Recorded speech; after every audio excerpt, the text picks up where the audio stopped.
Okay, everybody, brace yourselves. I've done a costume mashup of two fictional characters. You ready?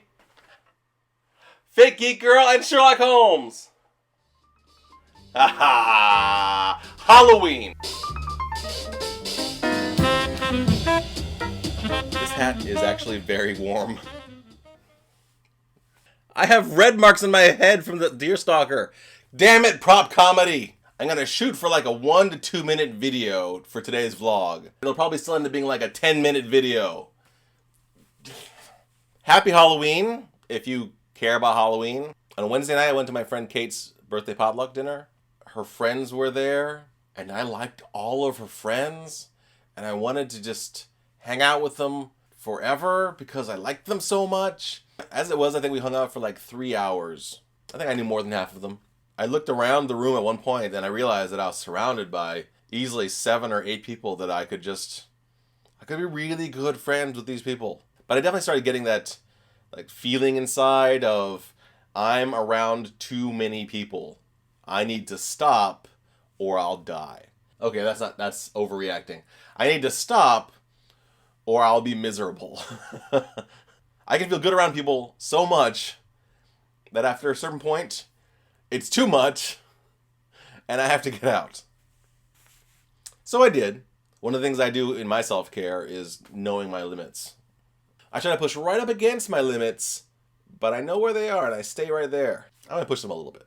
And on Saturday night, I went to go hang out with my friends Marissa and Caitlin, and a bunch of Caitlin's friends joined us, and we hung out in the living room and just talked and hung out and drank. To be fair, I drank water, but everybody was drinking something. On Saturday night, I was able to take it to the very end of the evening, which is about 1 o'clock in the morning. Not that late, really. I think part of the reason why Saturday night was easier is because I took time to step away from the crowd and get some one-on-one time with individuals. That helps. One-on-one time, I can handle. I think I can do one-on-one time ad infinitum. I mean, that's just... Oh, I guess that's dating. Similar to dating or having a relationship with one person, I can hang out with another individual that I care for ad infinitum, if it's just one. I can do that. So both of those experiences were great. But after each of those experiences, like on Thursday night when I got home, and after the weekend was over, while my introversion panic was calming down, it was revealing just how much I really like being around those people. I'm torn between a longing for a connection with someone that I care about, and an inability to handle the presence of too many people around me for extended periods of time. Why am I telling you all this? I'm telling you all this because if for some reason you ever invite me to a thing, if it seems like after a few hours I am urgently trying to run away, I am. But it's not because I haven't enjoyed the company of you and the party. It's because that gauge for my fill of being around other people has reached the danger zone. Danger zone! Sorry. And I just need to get out so that'll settle back down again.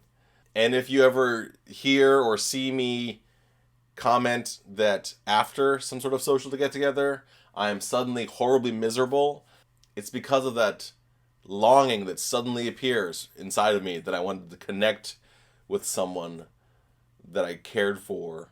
That frustration that I haven't connected with people enough, that I haven't been a good enough interactor with other people, that I haven't been a good enough friend, wrecks me a little bit. A little bit. I'm trying to struggle to figure out how to live with it. My good times consist of starting off normal, having a really good time with people, freaking out because I'm around people too much, going away from people and having it calm down a bit, and then feeling like a horrible sorrow that I'm no longer around the people that I care about. My fun times go like this. Yeah, oh, sob. But after a couple of days, I'm fine again. It's a me thing. It's a me problem. Nobody else has to change anything about what they're doing. I just wanted to explain to you how it happens for me. And maybe some of my viewers are also introverts / people who long for a connection with someone else that's real. And you understand this roller coaster ride that I go on all the time. Hopefully, you, like me, have found that you can recover from it. Part of what helps me recover these days is making these videos, actually. The fact that I'm able to express myself like this in this little video diary thing, whatever the hell this is, makes me feel better. I feel better. Right now, I feel better. I hate the fact that I've been taping for 15 minutes, but otherwise, I feel better. Just wanted to get that off my chest. Oh, just wanted to get that off my fake geek girl chest. Brought it all back. I hope you liked this video. If you did like the video, please subscribe. Please tell other people to subscribe. How do you deal with social interactions? Are you also an introvert who panics after a certain amount of time and then has to run? You know, I actually just said all that stuff. Do you feel that way too? Leave me a comment and let me know.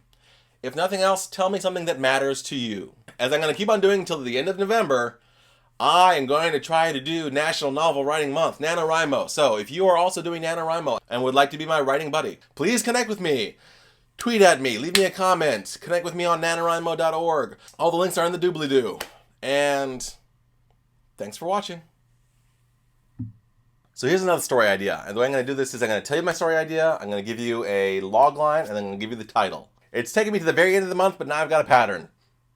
Kind of. So the story idea is a reverse stasis pod technology gets invented where really inexpensively people can have a stasis pod in their home, they go into it, they sleep, and it feels like for them they've slept a full 8 hours, but they wake up, they get out of the stasis pod, and only 8 minutes have passed. So every hour in the pod equals 1 minute in the rest of the universe, okay? And it changes the way society works. So instead of having the normal United States workday society, what happens instead is you go to work for 8 hours, immediately after work, you get in the stasis pod and you sleep for 8 hours. So you're immediately fully rested.